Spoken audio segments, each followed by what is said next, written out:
আমার আল্লাহ বলে এই জমিনটা আমি পুরায়া তামা বানা দিব। এই জমিনের মধ্যে যত পানি আছে পানিগুলো আমি আল্লাহ পুরায়া ছাই বানায়া দিব। যেদিন কিচ্ছু বলতে কিচ্ছু থাকবে না,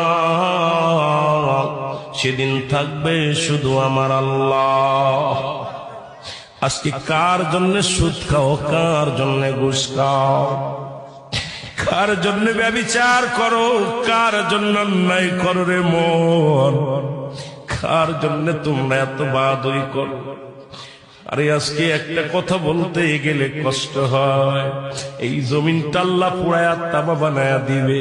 এই জমিনের মাটিগুলো পুড়ে হবে তামা।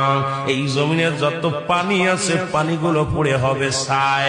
এই দুনিয়ার মধ্যে কিচ্ছু যেদিন থাকবে না, ওই তুরস্কের কত বাহাদুর, কত টাকাওয়ালা মিনিটের মধ্যে 30 সেকেন্ডের ভূমিকম্পে পথের ফকির হয়ে গেছে, রাস্তার ভিখারি হয়ে গেছে। আজকে তুমি দুনিয়ার মধ্যে কতই না মস্তানি করলা।